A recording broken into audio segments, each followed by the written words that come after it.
Hello, thank you for joining me in this conversation with Johannes.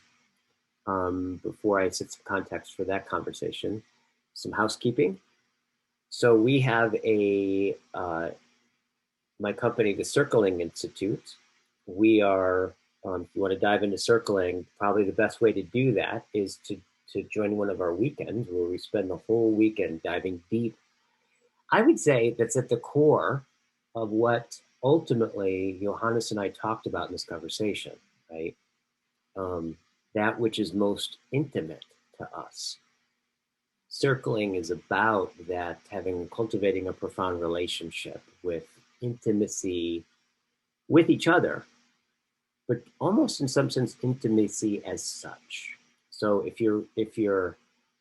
um, if you want to cultivate that in yourself in a way that's not heady, but very practical, embodied, lived, I definitely would recommend checking circling out. So the weekend that's coming up is in I think 3 weeks from now. It's like the second or third weekend. Links for all this is for below. Um, there's also a drop-in event that we have every Thursday night from 6 to 9 p.m. And we are open for registration for the Art of Circling, which is the intensive, immersive year-long training that I've been putting on for years. So check all that stuff out. If you want to work with me one-on-one, please email me to let me know that you want to talk with me about that, and then we can discuss that. Okay, thank you. So excited to have this conversation with Johannes because I just read his book that was published through Springer on death. I'll put the link below to his book and his channel below. Um, you know, I really appreciated this conversation, and I really appreciated the way he wrote that book. Is striking to me, and if you notice, like the thing, well, I'll let you know what I got out of this conversation is I kept feeling like what got emphasized or was pointed to is this way in which in death in the ontological, like most primordial sense, is always here. It's more here than here. And in one of the ways that it's here is this way in which to be a human being is always to be already in response to something that we don't totally understand. And how we respond to that, how we see that, has everything to do with our relationship to being, right? And so, this kind of connection I really got from this conversation between intimacy and death, right, is so profound to me and speaks to something very like native ground in that particular way that philosophy in the awakening sense, the way that philosophy is you awaken to philosophia, if you will, this deep sense of humility and intimacy with that which is we're related to, that's beyond what we can represent or grasp or own or possess. A beautiful conversation. Um, I'm sure it's going to be one of, like, I think 5 conversations I've had with Johannes so far since I've had this channel, and I'm sure more to come. Thank you so much for listening, and I, I, uh, I'll leave it up to you whether or not the conversation happened back in time on the screen, or if it happens in your listening.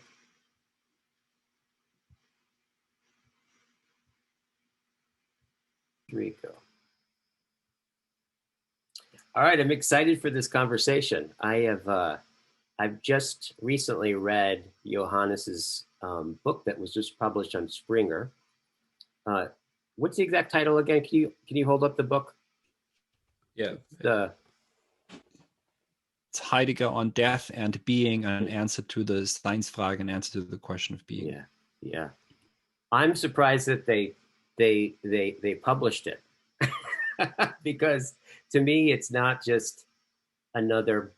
The thing that stuck out for me in reading it is not just another book on Heidegger, which there are many, and they're multiplying, but there's something that I feel like you're doing in that book, right? Which is, in some sense, is you're not just talking about Heidegger, right? You're not just referencing and recapping what Heidegger said or something like that, or representing Heidegger's thought or development or those kinds of things. You're actually doing what Heidegger invited one to do, right? Which is genuinely think.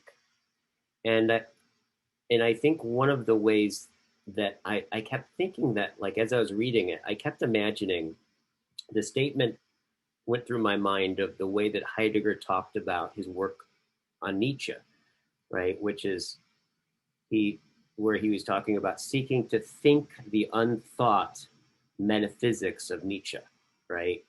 That there was, I got the sense that there's a tension that Nietzsche was unsettled as such, or unexplicated, right? But yet present. And in some sense, Heidegger was responding to the tension, right? Yeah. And thought something that was maybe implicit in Heidegger, right? But thought it newly at the same time, right? And I got the same sense about, you were doing something similar, I believe, with Heidegger and the thinking of death. And specifically, you know, my experience of reading it was very similar in that way, right? Where you to read it is not reading. It's not. You're not being informed. I wasn't informed by your book, right? I actually had to think the sentences that I was reading. And in thinking the sentences, or if it's like a walk, you walk into territory and you see things that you wouldn't have seen otherwise, right? In that walk, but it's something that you do as a reader. It's not just being informed, but you're pointing to something. And I noticed that with death, my sense of death was, God, you just can't get death conceptually. You can't grasp it, right, and hold it as a concept. It's something that kept it would like burst forward, and it would show itself to me in like a spark, right, of some kind that I think really shaped the sense in which death is not something that you think about. It's something you awaken to, right? It's something that's already there underneath, in some sense, everything for us. It's not out in the future, but in some sense, the future is always in the presuppositions. It's in the ground. I just got this sense that you helped me kind of walk death into, it's like before my DNA or something. Like it's way, way, way, way back there, and much more primordial than I had thought about it before and experienced it before. So I just want to say it feels to me like that was a real work of philosophy, of genuine thinking, and not just a reporting on what Heidegger thought. So thank you. Well, thank you very much. Thank you for reading it. Mm-hmm. for doing that to yourself. You're a reader of Rilke. Mm-hmm. Oh yeah. And I think an ardent reader of Rilke. Mm-hmm. And have been for quite some time. Mm-hmm. The book ends on one of the last poems that we know that Heidegger wrote in December 1975, where he asks, Wo aber sind wir, wenn wir uns mühen, Rilkes Zuruf zu vollziehen, sei allem Abschied voran? Where, though, are we, when we attempt to carry out Rilke's address to us? Be ahead of all departing, or all parting, or all wishing farewell. Yeah. Are we dwelling in death, etc.? That's the epilogue, which is articulates a response to the question of being. But to come back to something else briefly, of course, the book itself has to announce itself as a study. So that's the joke here. The book is officially advertised as just an extensive study that will quickly introduce the reader to all the important aspects of Heidegger's philosophy, but don't worry, we don't take it too seriously here. You can walk away, well informed and just enlightened. Yes. Or actually, because it could be understood like this. I had to fight a bit with the publisher to maintain the part structure. I won't go into this more deeply, but there are 4 parts of the book. Now, on a superficial understanding, one could, of course, assume that, oh, well, that's just obvious. There's being in time, and then there's the ereignis, and then there's technology, and there's language. Maybe it's obvious, but it's not so obvious that Heidegger very often thinks in a 4-fold structure. So, for example, time, ecstatic time, is to some degree, yes, 3-dimensional, having been the present moment, or that which is waiting towards us from that which is to come, the future. But there is another dimension also, I think, in being in time, the one of disclosing and revealing, but also withdrawing, that's already active, or spitting at least. And I'm not sure exactly what I've done. That's up to the task of readers, as so often, to then come back and report on what may have occurred or not. But maybe I'll just briefly tell how I came to it. Yeah. You can almost think of Heidegger. We have to be careful, of course, also.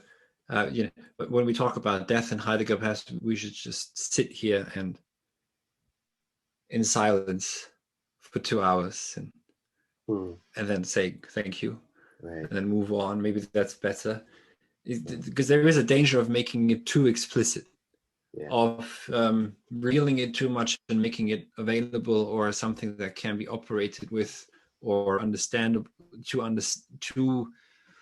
graspable almost, which it really shouldn't. Still, I'll tell the story. This is 8 years ago now. I had already, I'm an autodidact when it comes to Heidegger, which means until I started my PhD, I never really had a lecture course on Heidegger. I read Being in Time on my own. I think you did too. Reading the book, you could call that reading. Mumbling, stumbling through it, not understanding a single word. But so I have, by way of background, I had ancient Greek at school. The way Heidegger, when you learn ancient Greek, and I mean learn not just a few words, but learn to translate the language and think in the way the Greeks think, Heidegger's thinking is not foreign to anyone who has properly studied ancient Greek. Oh, okay. It's incredible what he does with Aletheia and physis later on, for example, with these new translations, because the Greek language does not require a subject. It's not a subject, predicate, object, grammatical structure. It can speak purely in the participle of something occurring or eventuating, taking place out of itself. But it can also not just reflect back on itself, certain verbs can, but also there are medial forms. Section 7a of Being in Time discusses the phainastai, which is completely impossible to translate into German, but also into English. And it does not mean to show itself or to enlighten itself, but it means it's a medial form. So it shows itself in something other. That's the phainastai. This is how he explains the notion of phenomenology, phenomenologia. Medial. By medial, you mean when they talk about the middle voice? That's that. The middle voice. It's mediating itself in the other. Yeah. Yeah. And so that spoke to me. Of course, also the incredible knowledge and precision of the German in many of the texts, the German vernacular. But for some reason, and I don't remember why, death. So I came to this book without the usual mediators. I was not reading it through, oh, he's a student of Husserl, so you have to understand it like this. Oh no, but he's actually closer to the Neo-Kantians, so you have to compare it to Paul Natorp or Ernst Cassirer. Oh, but I had no idea what any of the. I just read it on my own, and knew some philosophy. But anyways, death for some reason stood out. There was something in death where I thought there must be more. I read What is Metaphysics, this short inauguration lecture in the same summer. That was 2013, the same summer when I had finished Being in Time. And there's a footnote where Heidegger, and I paraphrase, it's not entirely correct, but he says something like, death is the Gebirg of being when being is crossed out. But Gebirg means in English mountain range. Right. But it's also hyphenated. So by hyphenated, I mean that he uses the prefix chi, hyphen birg. Right. So Gebirg as one word means mountain range, yes. Yeah. But here I had no idea what this is supposed to mean, and I tried to find out. And trying to find out in a way that this is what this led to. And then when I started the PhD, I started reading just before the contributions to philosophy and then other texts, and started noticing that death is everywhere. And not just, and it becomes very strange. Heidegger says things like, death is the utmost testimony of being. And in these, people call them experimental texts, contributions, for example. It's almost just you have to do. It's not like Hegel's logic, where you have to go along with the progression of the logic. But it's for Heidegger almost asks you to say, I cannot say it yet. You have to think it. And he literally says this about, and thanks to Giorgio Agamben, we know this, the Italian philosopher. Heidegger says in an essay on language, on the Wesen of der Sprache, and on the way to language, I think you're reading this as well. That there is a relationship between death and language. And he doesn't go further. He says that. And then in Le Thor, a place in France, apparently Agamben was there in the late 60s or early 70s. Heidegger said, you can see it, I cannot. I cannot see this, I cannot fully explicate this relationship.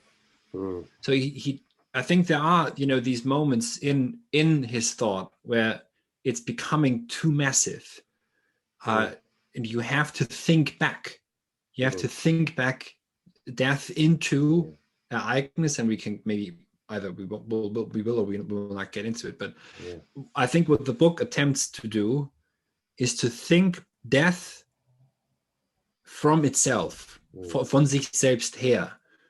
So not death in any kind of anthropological or metaphysical or moral problem, what it means to be a mortal human being. That's part of it. But it's to try and think death as utmost finitude from itself towards whatever this discloses. Yeah. Wow.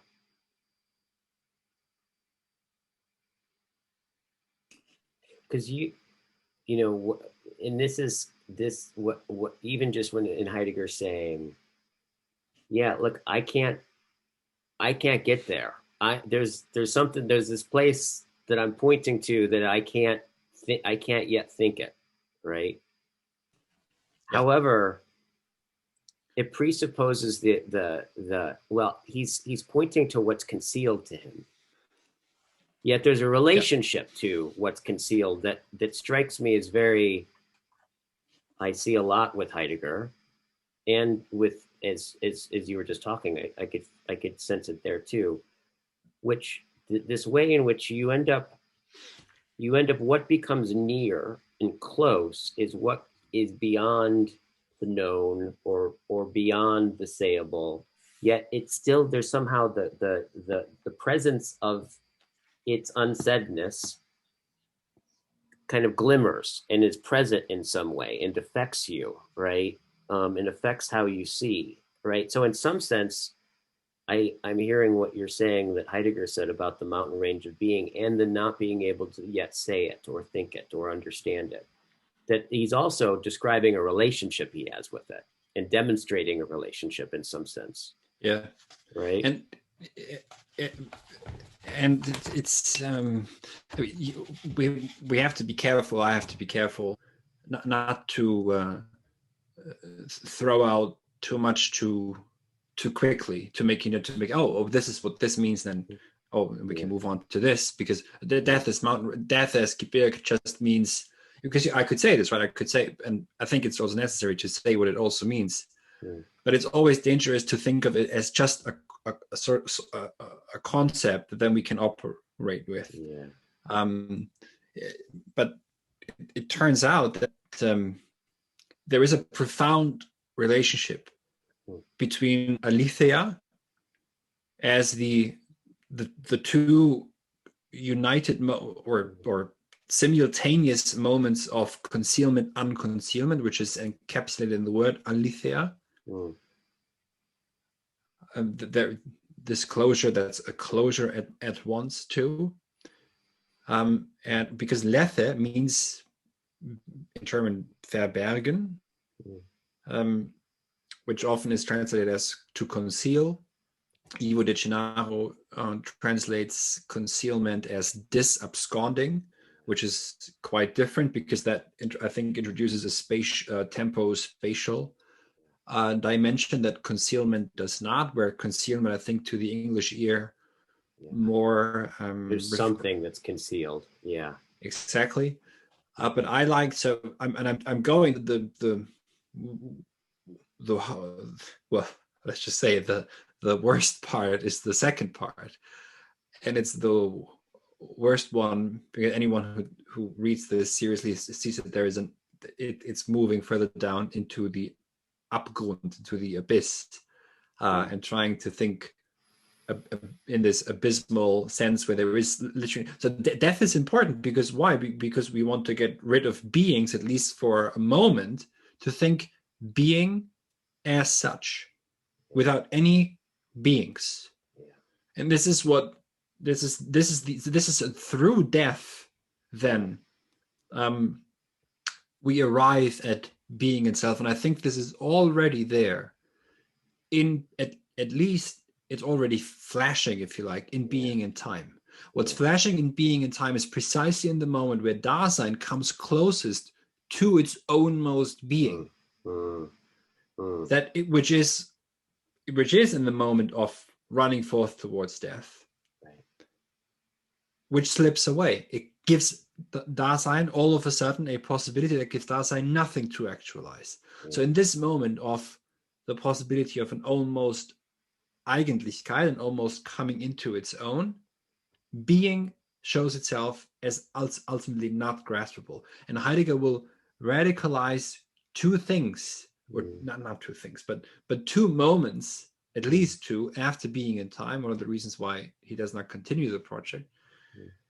And that's the lethe of aletheia, the concealment or absconding or covering, but also sheltering, right? So this absconding is an interesting translation, or concealment, but Bergen also means, which is in the Gebirge and the concentration of Bergen, it also means to shelter, to keep, to safeguard, right?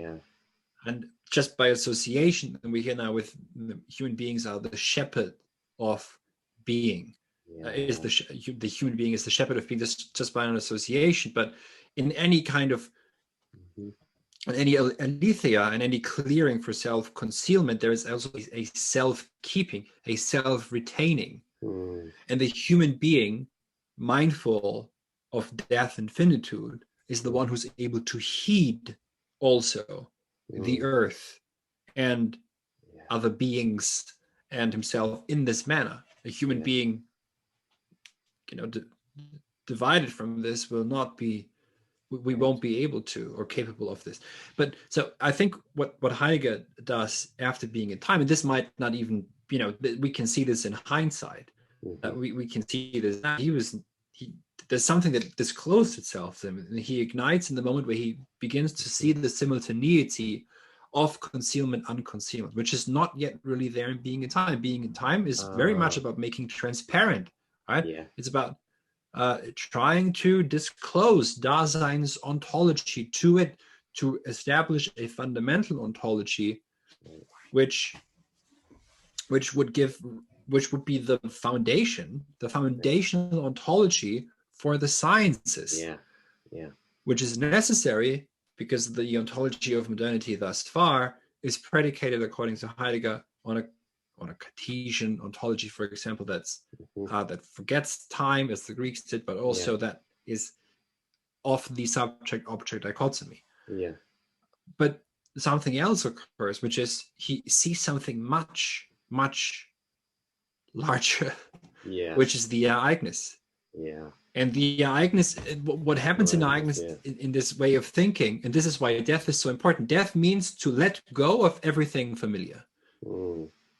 There's nothing, death is less than nothing. There's not almost nothing, you can say. And then, of course, a lot of different things. But it's the Ereignis is and this is oversimplified, but the Ereignis is not just the event of appropriation. To try and think Ereignis in a serious manner means to think an abiding eventuating, such that the human being is always at stake, at play, in a play that the human being does never fully comprehend. But this is exactly what Heidegger says, by the way, about technology, right? He says, in Gestell, in positionality, in technique, we will begin to see being. And this means that we will begin to see that we have been at stake in something, at play, in something that we're not fully yet even beginning to understand what it is that's working itself also out through us. Such an interesting kind of sense in which I really got as you're talking about it, that you said it's always at play. Is it the human being is engaged in something that it will never completely totally understand, yet we are in some sense the shelter. We can be the shelter in some sense for it, right? And it's this kind of, and that is, I have to say, that is the thing. I mean, if you go, like, I live in California, right? The all the startups aren't talking about, like,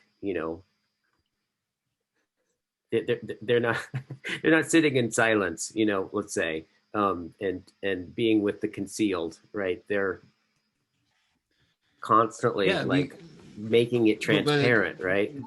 We're trying to solve problems, right? There's a joke going around. I don't know who came up with it. Maybe it was someone I know. Karl Popper said all of life is problem solving. You should end life problem solved. I think what you're getting at is this genuine. I mean, there's something admirable about this, of course. Why not solve all the world's problems? very often, of course, it's almost comical to assume that an app could solve hunger. Yeah. Yeah.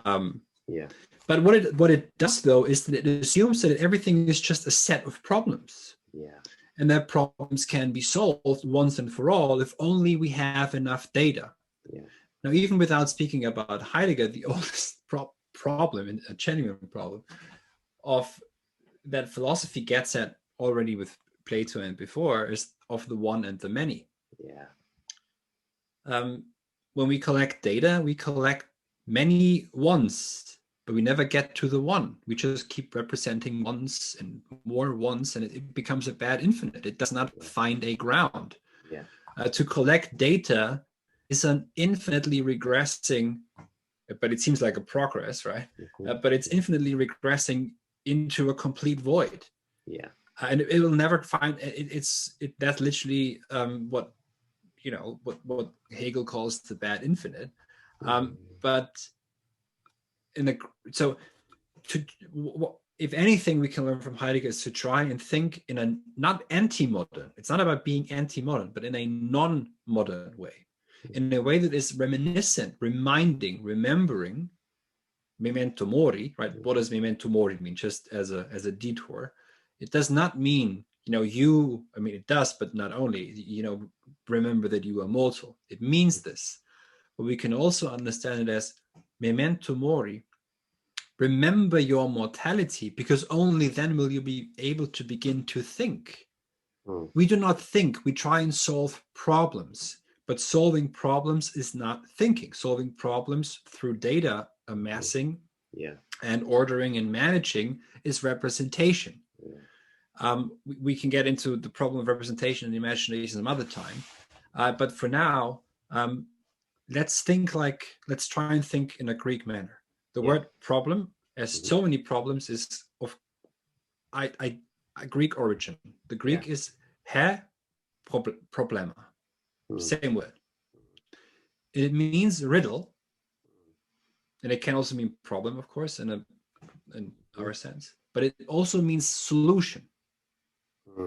However, it originally meant problema, a cliff, or the edge of a cliff. Right. When you stand on a cliff and you're in front of it, you begin to climb up. The cliff has not disappeared. Yeah. It's still there. Yeah. So what we think is that we try and solve this dialectic of here's the problem, here's the solution. The solution cancels out the problem. Yeah. No. We think of medicine. So another Greek word, to pharmakon, which means medicine that could cure you, but it also means poison. Just to say the obvious, any painkiller that we can take can also kill us if we take too much of it. And it can kill us all at once, or it can kill us over time when we take too much of it. But these are just some breadcrumbs, not very profound points, but I'm trying to I think that I think what going away from Heidegger, the way we look at the world now is just a chessboard or a matrix, where if we just regulate a bit more over here and a bit more over there, then we can solve problems. And now we're coming back to Heidegger, propositionally. Right? It's just a proposition that if we solve it, maybe language isn't even found in proposition. Right? Maybe truth isn't even found in a propositional statement. Maybe propositional statements continuously cover over what is actually true. And the Greek language, again, is one that can speak without subject, predicate, object, and still have entire sentences constructed like this, where there is no acting subject. Okay. But where, for example, but also it gets into questions how we understand activity and passivity. Well, the word passivity, again, is Greek. Pasiein means to suffer. Heidegger wants to, as you know, move away from the active-passive distinction. which and only there, and you're an artist, an artwork happens completely outside this fake dialectic of active and passive.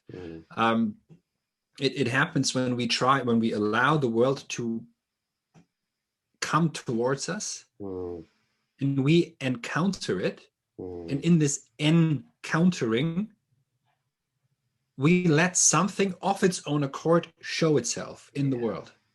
And that's what a poem, for example, reveals. But this is if you know, in a very crude, simplified sense, this is a mortal stance. This is a mortal stance towards life, towards existence.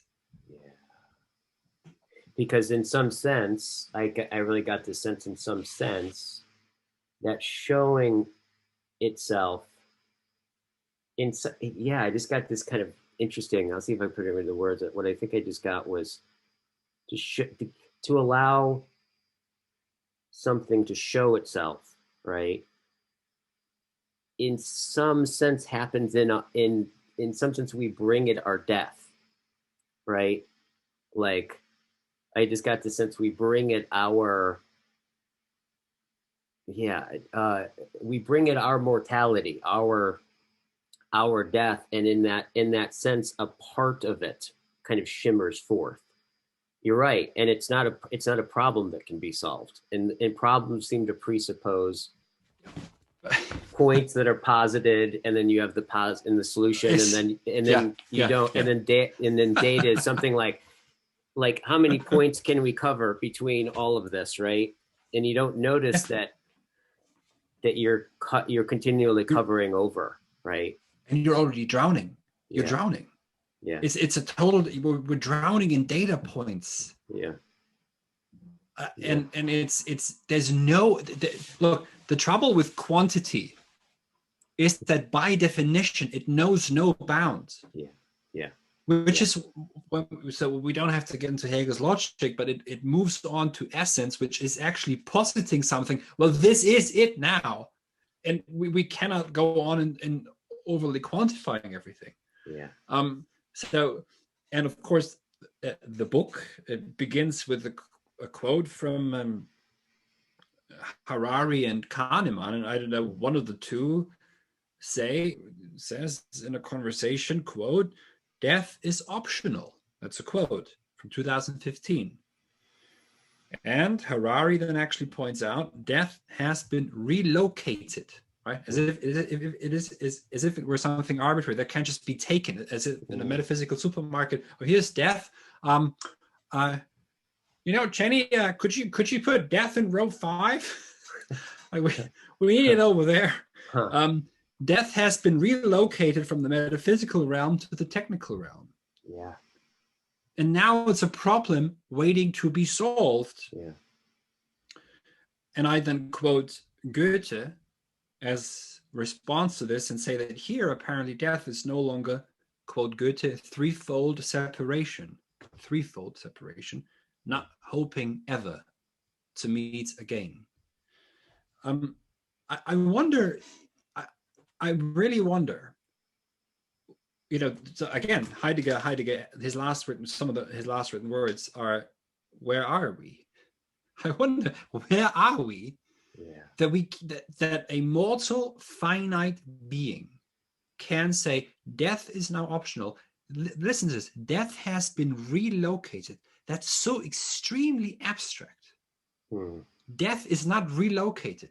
People die every day. There's I'm not, it's not really like to sound like a journalist or something, but this kind of very strangely abstract, really non-human exclamation that death has been relocated into the technical realm. So interestingly, they speak of realms, right? And I translate Wesen not as essence, as it's often done. So I don't speak of the essence of technology, I speak of the realm of technique. So there is a realm. So technique, Gestell, and framing want to have the exclusive realm under, that's what it wants to have under its reign. But it's not the only realm that there is, because we are multidimensional beings. Being itself is multidimensional and always throwing bubbles, but we have to respond to those. And then something else becomes possible. We cannot will it into action. And we have to, in some sense, our response needs to be a question. It can only be a question, right? Like, what are we responding to? That's basically, I think, what I heard Heidegger say that you just quoted, his last thing that he wrote. Like, in some sense, yeah, the bubbles. I love that. Throws out bubbles. Yeah. But it's the question, interestingly, that opens a path and does not shut off as the data points do. Right? Yeah. Every single time when there still was air traffic, when I arrived into Heathrow, there was a big bank. I'm not gonna advertise them now. There was, as the British would say, there was an advertisement everywhere of that particular bank where it says, your genetic data is your future way of paying for your flights. Your fingerprints are data. Everything is data. It, again, the realm of quantity knows no bounds, but it also begins to crowd out all quality if not kept. And it's actually no longer asking a question. It's just posited statements. Yeah. But it finds no hold and no ground within it. It finds no measure.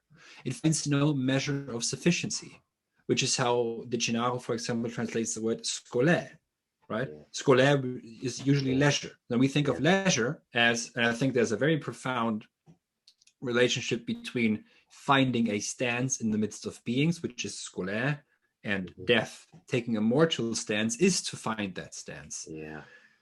But if we didn't have a measure of sufficiency and an understanding of what it means to think, and to think means to think of that which has been, so that it becomes our own coming towards us. Yeah. This is thinking. Right? Thinking is not just imagining whatever comes to mind. It's always in a relationship to history. Coming towards us. Yeah. Yeah. It's an appropriation of history, yes, but in such a way that it becomes our own, and that gives meaning. But what we see with wait, hang on once again. Appropriation of history that's coming towards us. Yeah. That gives meaning. Yeah. Heidegger himself does this with the Greeks. Yeah. Hegel does it with the history of philosophy. Yeah. We do it when we engage with in a serious reading of Plato or Aristotle, for example, or Aquinas or whoever. It shouldn't be arbitrary. But this is a different topic. But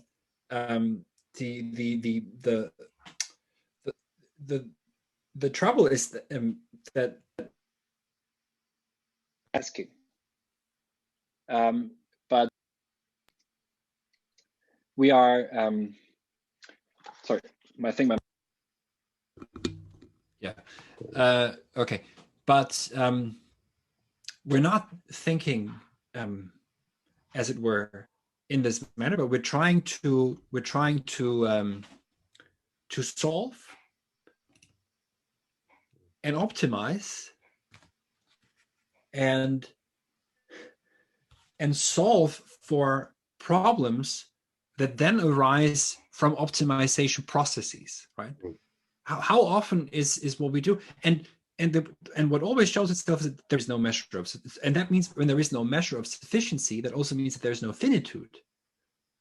When is it ever enough? It's not going to be enough if there is not an understood sufficiency, a measure that shows itself again, the mitria, from the things themselves. Yeah.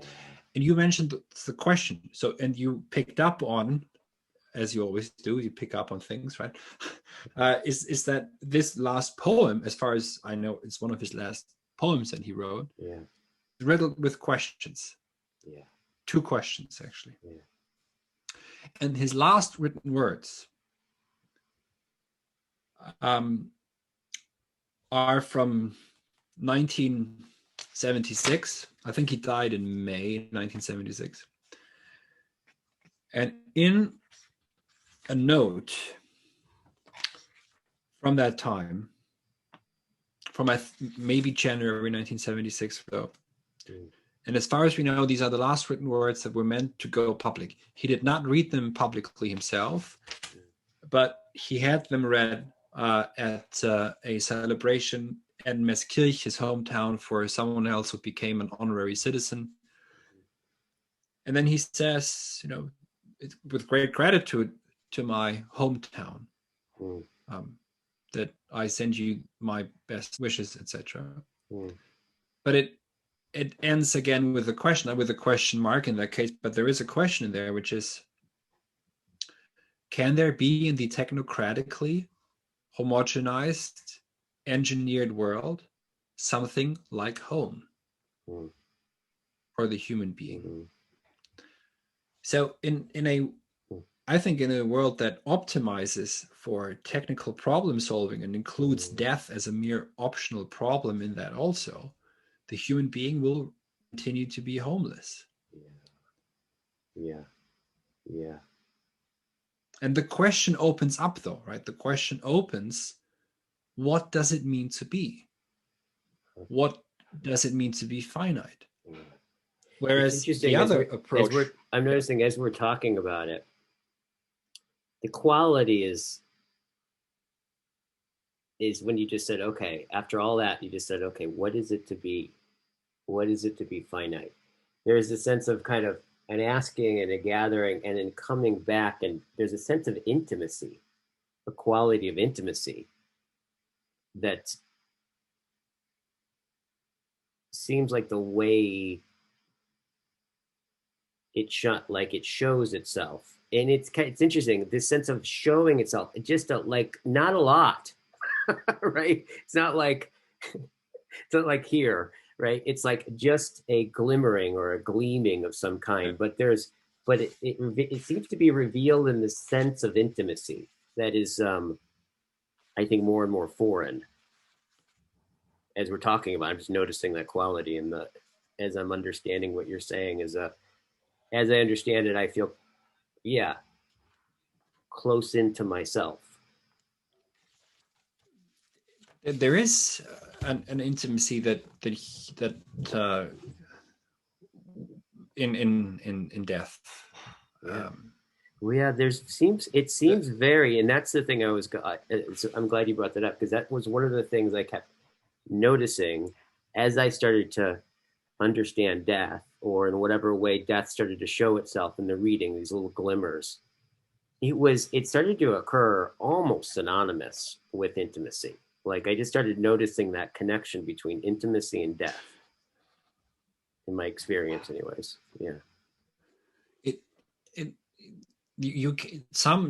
Andrew Mitchell translates Gebirg as refuge.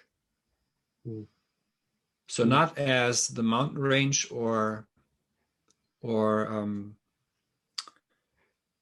the concentration or gathering of concealment or sheltering, but as refuge, precisely because Bergen does have this sense of sheltering, keeping, heating, maintaining, safeguarding also.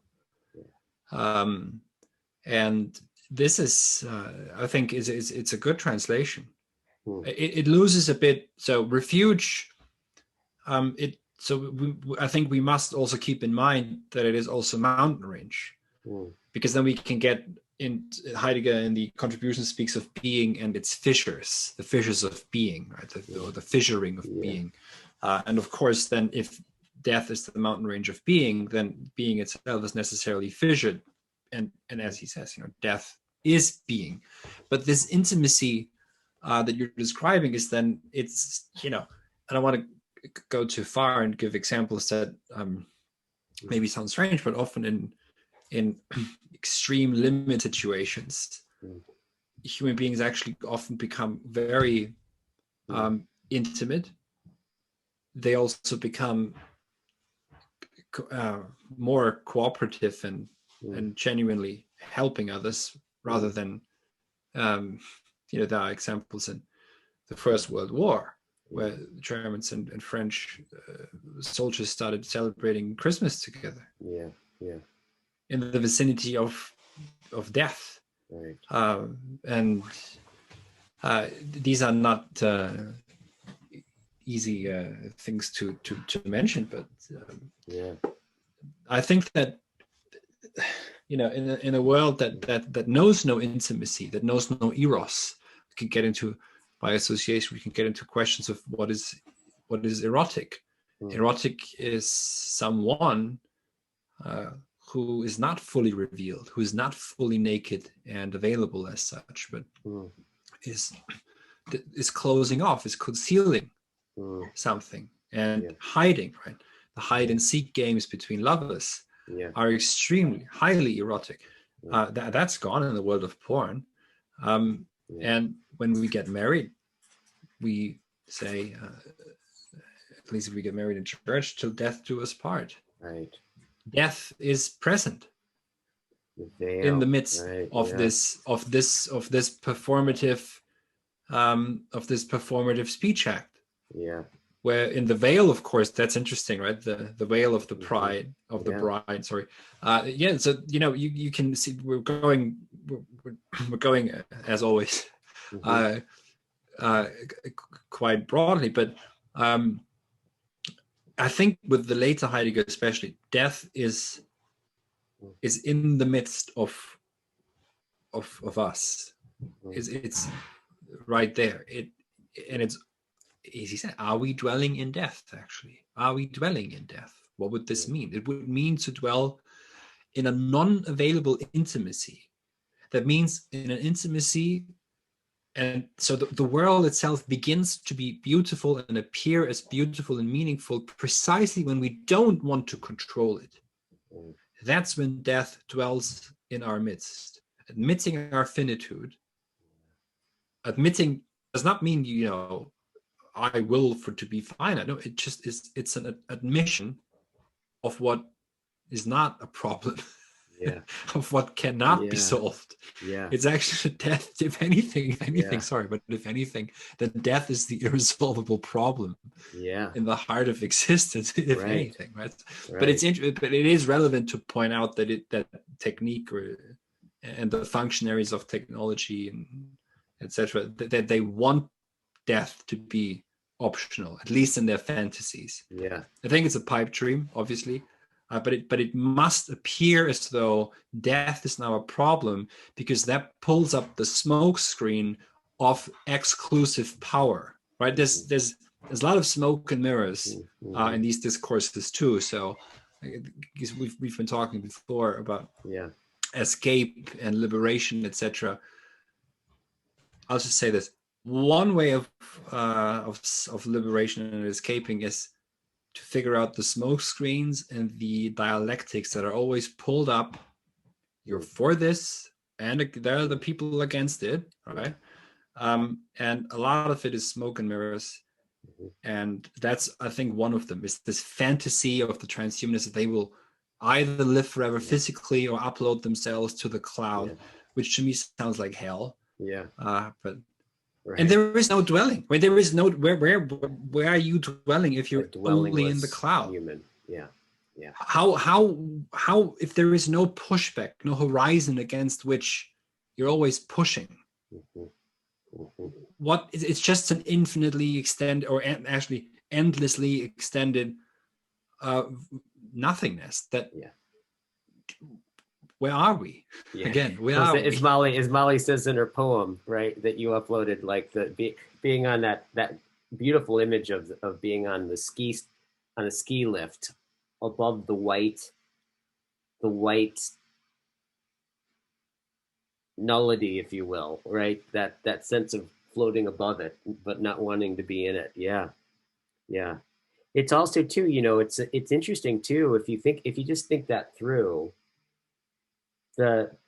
If let's just say that we crack the code and we could no longer have to die of natural causes, right? But we could still be killed.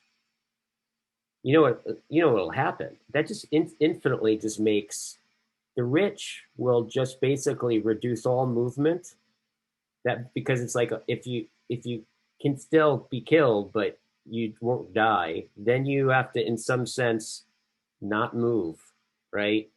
Be in a completely still, to not think. Any of Yeah. these things become a risk, and Yeah. paradoxically you end up, if you make that infinitely valuable, you become dead, synonymous with being dead.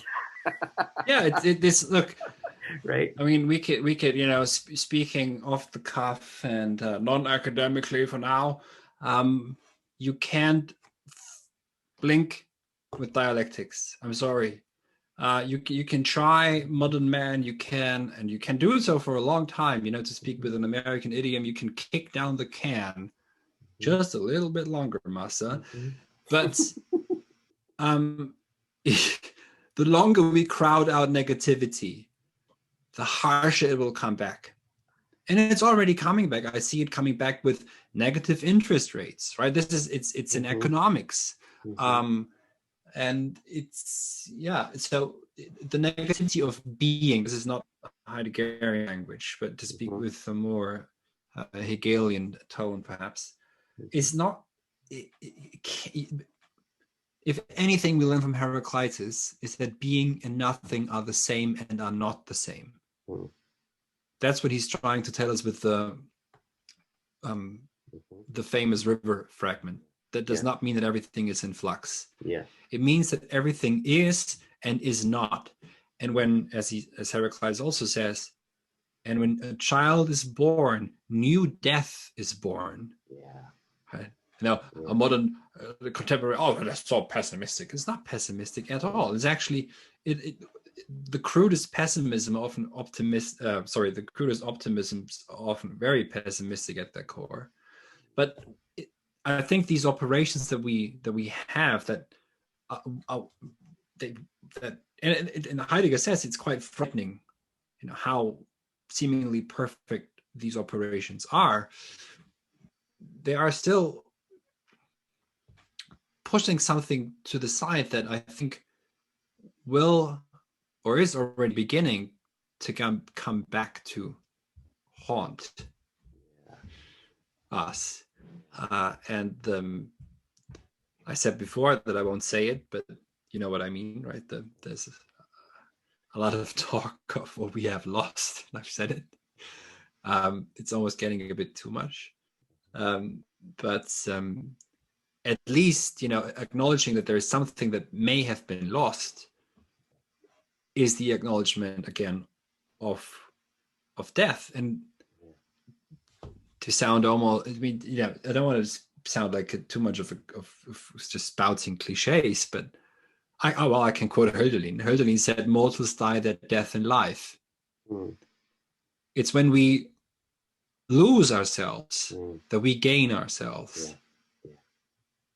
It's when we let go.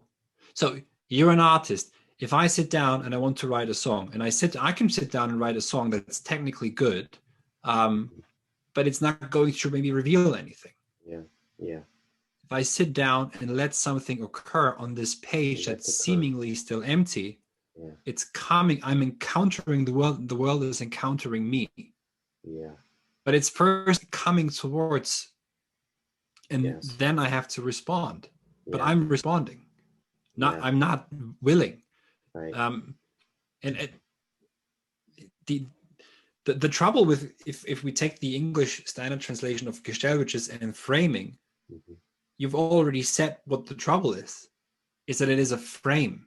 Nothing wrong with frames, but there is something fuzzy at the boundaries of the frame, and the frame zones in on something. So when you've solved for that problem in that frame, you've created 10 other frames of problems. Right. Right. There is death in anything the finite being of the human being begins. Right? Death is not at the end of something. Death is the beginning of where we start. That's inscribed in it. Right. Yeah. It's like the first note of the music. It's like is the beginning and the end is in the first note of the song, right? Yeah. In this letting occur, letting go. It's letting. In the letting go, simultaneously, there's a letting shine forth. Mm-hmm. Letting go, letting shine. Yeah. Yeah. Aletheia. Yeah. The most radical way in which Heidegger will say this is Lichtung für das sich verbergen, clearing for self-concealing or self-absconding, or self-sheltering, or self-hiding also, or self-keeping. Clearing for, not there's concealment around the clearing, as if in a forest, or the clearing in a forest. It's not around it. It's not the limit to it. Is it in any eventuating of clearing? The self-concealing is already inscribed in it. It is actually what allows for the clearing to unfold, and then to enfold again also, as once as it unfolds. I think what we're doing with our operations is trying to hold open that gate of a clearing, of an obviousness, and it's, if we keep at it, religion will be stuck forever at home, not moving. Right. It's like because we're making everything actual or something, right? Sterile. Yeah. Sterile. Not even, if it only were actual, right, then we would be with Wirklichkeit, with actuality, but it's not. It's all just in the simulacrum. It's in the computer model. Yeah.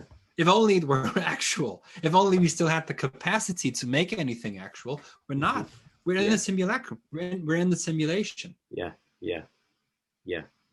This is what I think what currently is being also, becoming explicit, is that, there are projections for this. Death, right? Is death a number on a screen? Is that death? Death is not showing itself ever in these numbers. Yeah. That are projected. Right. Not in the numbers, right? It's very, very precarious. It's very clear. Not in the numbers. Yeah. Death, but with someone dying, yes. Right. But even here, the question is this a death that is a good death? A death that is allowed to happen, and also allowed to happen in a place where a human being can and should die? Or is it in a sterile place that's optimizing for either the prolonging of life, or also for the quicker ending of life? But I think we're crowding out. And this is an operation of hundreds of years. The dimension of that which is not available. And that means that the world itself is slipping through our hands. Crowding out of that which is not available. Yeah. Therefore, the world itself is slipping out from our hands. Right. Yeah, and we try to get back into it through the simulation, through the computer model, through the calculation, which is conflated with what is actual, but it's not actual. Yeah. And one of the oldest problems of philosophy, if not maybe the oldest question, is how to save the appearances. So don't conflate this, to anyone who's listening, with this English or American also idiom of saving appearances, trying to save your appearance. That's But saving it's very difficult to articulate what it is that we see, what it is that shows itself. It's easy to represent and it's easy to imagine, but it's not easy to articulate it in a thinking manner. And we're no longer thinking, we're representing and imagining and simulating and simulacrinating, if that's even the verb. Right. Yeah. And but the imagination can only go so far. Empedocles is the best example of this. Empedocles, the four elements and love and strife. So supposedly the four elements are each to their own: fire, earth, air, water. But well, then how then, through love and strife, Empedocles, can you explain why appearances are supposedly minglings or mixings of these four elements if they actually never? So here you have an early example from more than 2,500 years ago of a more poetic type who did not think, who was not able to think the one and the many and the appearances, the manifold appearances in the world, but only went through representation and imagination. And that we are in, as Heidegger says, we're living in the age of the world picture, right? Of the schematized mathematical model that's imagined, vorgestellt, and then hergestellt. This is what's so insane. The representation comes now before what is present, and then the world is produced. Hergestellt, gestellt, stellen, gestell, and framing, according to the posited representation. And Gebirggestell. Gebirg is death, right? The gathering of concealment, sheltering, and Gestell are not opposites, but Stellen is almost like a deprived mode, Stellen, of Bergen, because there is here no sheltering and no letting something shine forth in and of its own accord by itself, and then the human being sheltering, heating it. Struggle to speak it or birth it, but also birth it. Give birth to something is a struggle, right? But we don't want that struggle. We want to have fake placenta and have someone in India do it or something. It's to give birth to a star, as Heidegger sometimes says. Right? So, does not mean to fly to Mars. Sorry, go on. I want to grab hold of that one thing you said. So it's like where representation has become before appearance, and then vorstellen, and then it's before placing. Exactly. And it therefore it only calls forth our positing. It, right, and then there's and then what we're talking about is the other way is this letting, this letting, and then the birthing in response to it and sheltering, right? It's really interesting. It is very difficult to talk about I guess that's phenomenology, is the recognition of the difficulty with even to know where to begin to know what. Where are we? I mean, this is the most important question: is where are we? If we open one of the worst things I ever saw was 7 years ago. I don't like to moralize, but it was so hideous. The new building that's being built now was advertised 7 years ago, 8 years ago, being built in central London, called the Outernet. The Outernet. And the promotional video was taken down within a couple of weeks because people ridiculed it so much. But the promotional video said, the Outernet, connecting you with the brands you love, or kickstarting your morning with all the information you need. So you walk in, this perfectly happy consumer termite. Oh, here's the brand I really love, and here's all the information I need. Where are we? If we wake up in the morning and we actually, this is so funny, we say we actualize the timeline. Think about all these words. They're all metaphysically not pregnant, but they're incredibly metaphysical. The language we're actualizing our timelines, and that's the world, apparently. The quantified self. And what's the quantified self is the that's so obvious. Who doesn't see this is lost forever. But there's something very peculiar that's occurring. It's not out of this world. It's right here. It's right in front of us. But we're not stepping back yet and ask, where are we? I think that death presumably is the sudden strange sensation that can overcome you when you realize that you will die.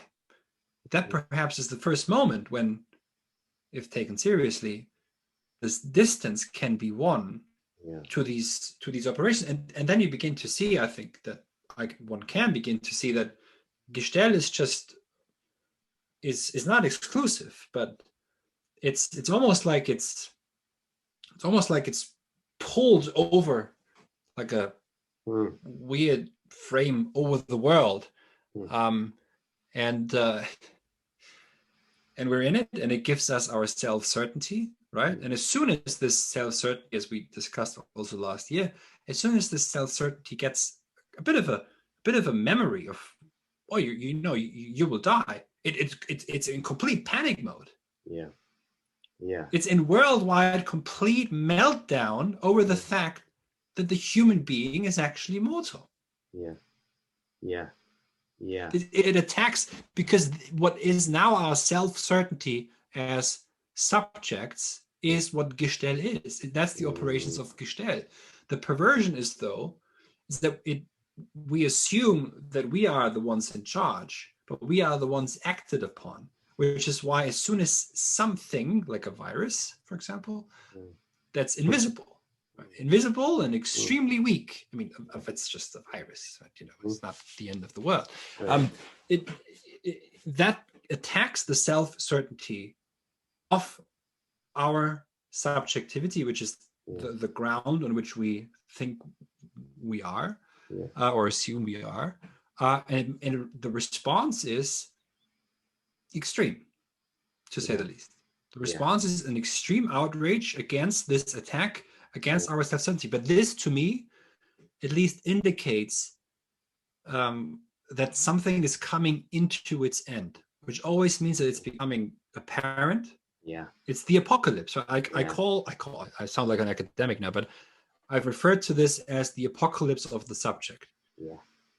And apocalyptein means, so to some degree in the biblical sense, yes, but it means that something is coming into its own and therefore revealing itself, but also in this moment beginning to collapse.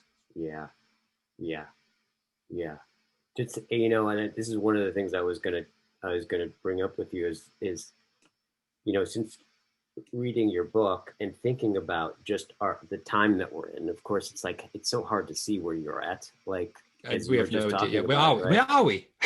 But I have to say that, like, the one thing where I can't seem to get a hold of anything but when I start to think about something like if we're inside of something like the death of the West, right? Whatever that means, then something lights up, right? Then all of these things start to feel like they cohere or they sound out or something like that.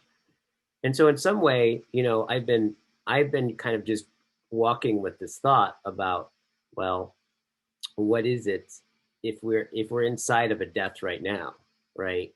Of a time, of an epoch, right? As you say, is the death of the subject, right? What is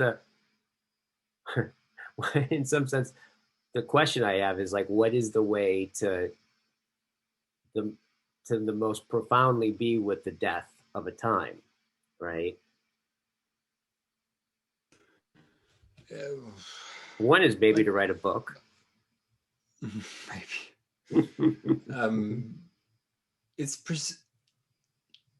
There's not much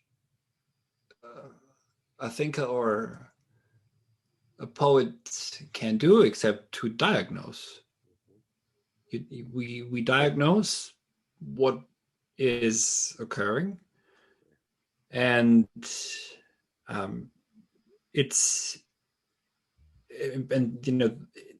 but any epoch is a sudden reduction. And this reduction, however, lets something else unfold, and it comes back to what we've said before. to find a measure of sufficiency, especially when it seems rather mad, a measure of sufficiency and a capacity to withdraw from the spectacle, and also to reconnect with, so the inflated Cartesian subject, to speak in a slogan, is probably deflating. But this is not the end of everything. What is required is Andenken, is memorial thinking of that which has been and that which is worthy. Right? Not everything is worthy, but that which is worthy to shelter, to heed, to uphold, and to keep, and to carry on. And that is always the task of thinkers and of poets and artists. And that can happen in utmost silence. Some have to scream, like Nietzsche. But Nietzsche screamed before his time. Today he would probably have hundreds of thousands of disciples. I would assume.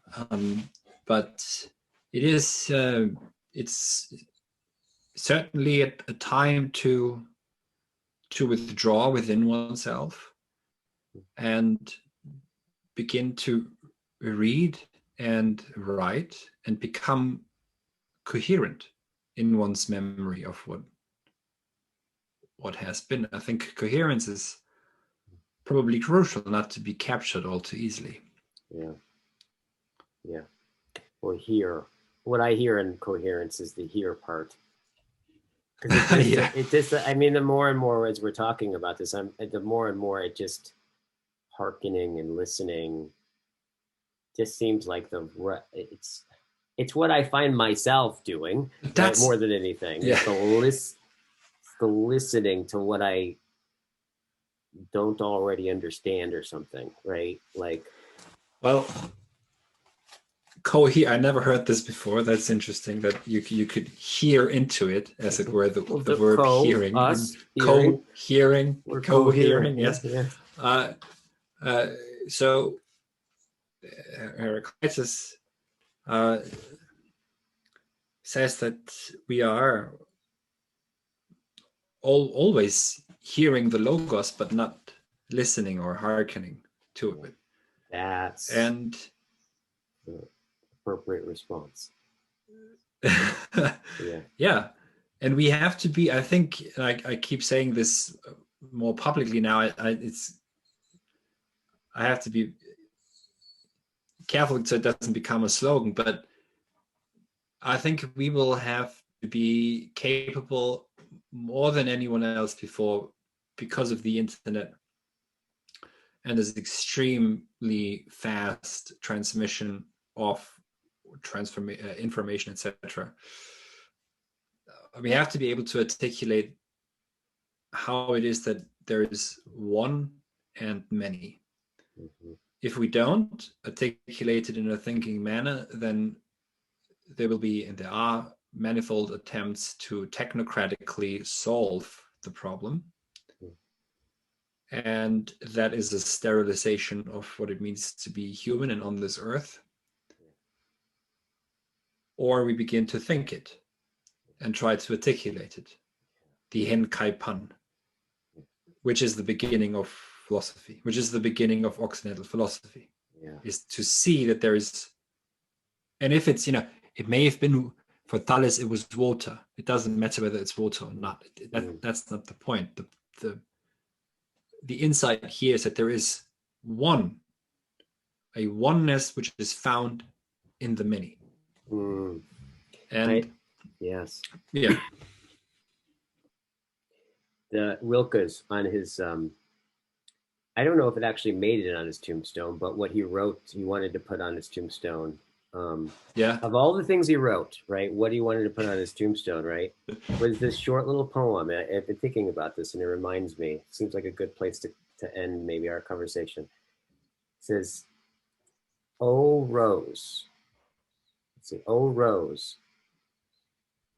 Such pure contradiction. The light, Yep. the light in being, no one's sleep under so many lids. I'll say it again. O rose, such pure contradiction. Delight in being, no one's sleep under so many lids. And especially if you think about, and I think this is something like modernity, right? In the way that we've been talking about, is something like it wants to get to the center of the rose, but it does it by peeling off all the lids. It gets and the thorns. Yeah. Yes. So what is the blossom of a flower? Yeah. It show me the weather. Yeah. It's inconspicuous. Yeah. We want to get rid of the thorn. We want to get rid of the weather, right? We want to control the weather. Obviously, that's what we do now. We have to control the weather. But the weather is inconspicuous. Mm-hmm. And our world itself is inconspicuous. Nothing lights up. We've now had a year without mass tourism. Has it changed anything? Has anything not been seen? Mm-hmm. I sometimes think perhaps it's actually better to just look at it from afar, because you're not interfering with the places, and flattening them, making them part of the operations of the last man. Heidegger gives the example somewhere, by the way, that we can now see the seed explode and see the seed or the plant grow in a time lapse, which before was concealed. Yeah. But the question is, of course, do we see how do we see the plant growing, or do we actually see something else entirely, or see nothing that's relevant?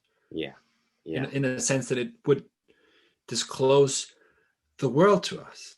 Because if just if we were purely materialistic, there's never been more stuff. There's never been more data.